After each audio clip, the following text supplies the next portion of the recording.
Hi guys, and welcome to my review of The Running Man, not the 1987 Running Man with Arnold Schwarzenegger, but this is the latest adaptation by Edgar Wright. I say adaptation because it is not a remake of a 1987 movie with Arnold Schwarzenegger. This is an adaptation of the Stephen King novel. One of the main strongest arguments that they've got of kind of making this movie is because that 1987 movie, although I do have some goofy, campy fun with it, it is a vast departure from the source material from the Stephen King novel. So Edgar Wright wanted to make a more faithful adaptation that was much closer to the book, and I'm a fan of Edgar Wright, so I was confident that he was one of the right guys to do this. So so in case you're unfamiliar with the story, here we have Glenn Powell playing our protagonist Ben. He's really kind of like living in the slums. His family are basically living in poverty. Is because of these like poor living conditions. His child is sick, and he's not the only one. And then it's basically so he can hardly so because of his situation, he can hardly afford medication for the child. So he's basically applying to these various game shows to try and get some money together.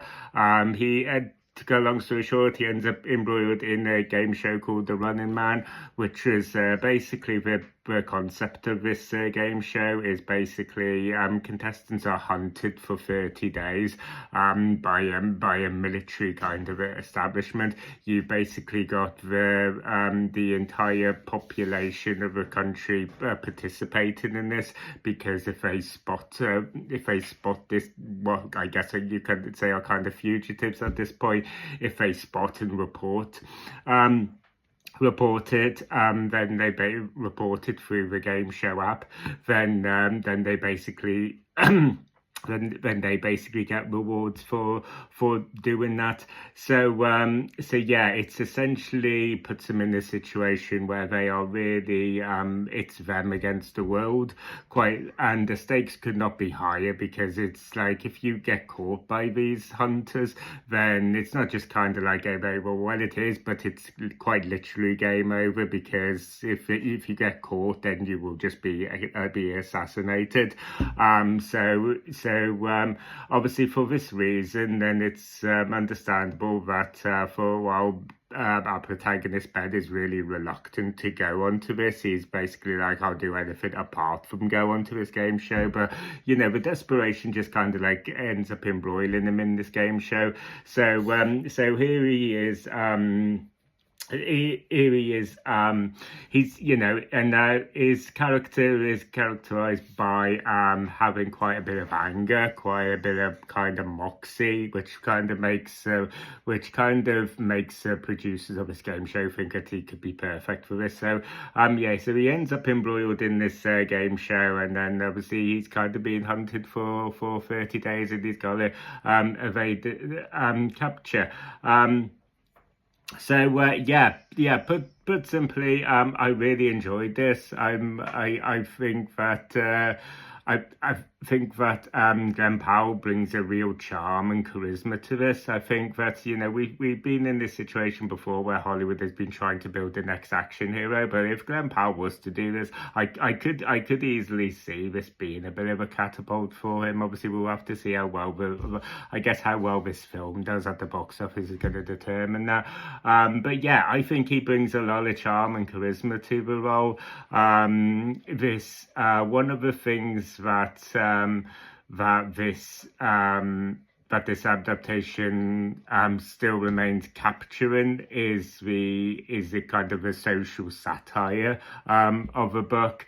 Obviously, with basically the world we're living in right now, in some ways, it kind of almost could say it doesn't feel like satire at this point, because it feels probably the world that this story is telling is much closer to what we're living in now than it was like in the 80s when Stephen thinking wrote it. So yeah, all of this stuff, and you have this backstory, you know, about him, about Glenn Powell basically just essentially trying to be the everyman who's just trying to be a father and do his best by his family, and you know, you know, that really that element really endears you to his cause. It's another thing that really goes back to the source material, because obviously in 1987 we had Arnold Schwarzenegger as a protagonist here, and obviously Arnold Schwarzenegger was not really seen as the everyman, because in the 80s he was Arnold friggin' Schwarzenegger, you know. So yeah, the action is really high octane here. I think it's a really fun. As the Edgar Wright knows how to do action. So you know, and there's a lot of high octane action here. It remains, like I said, it remains true to the satirical tone of the source material. So there's a lot of humour in here. I think Glenn Powell facilitates that really well here. I think that for me, a lot of the humour really lands. I was chuckling a lot during the film.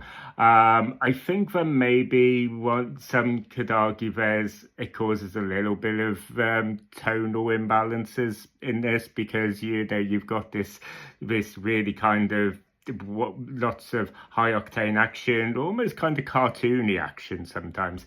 You've got all these kind of wisecracks and stuff, but then you've got, you know, this real it's Ted trying to take these really serious and somber moments, you know, where his kid is sick and he just wants medication, and you know, they're trying to have these conversations about kind of media fabrication and all of this. So, and it's just trying to make you serious, and it almost kind of feels like, and sometimes it doesn't blend quite as well as you would like. Normally I would really trust Edgar Wright to be the perfect person to blend these humor and serious moments, but sometimes they do feel a little bit off here. They do feel a little bit imbalanced, that's only but it wasn't a major problem for me personally. It's just a little kind of niggle. I think that this movie, I think on one hand, it justifies its runtime. This movie goes on just over like a couple of hours, so about 2 hours, 10 minutes, I think, something like that. So it does in one way justify the runtime, because obviously we've got to basically get our protagonist embroiled into this game show, and then once it started, the game show is like 30 days. So in some ways it kind of like justifies the runtime, but it does sag a little bit. I do think that I have to be honest, I do think that it could have done with around about 20 minutes trimmed off there.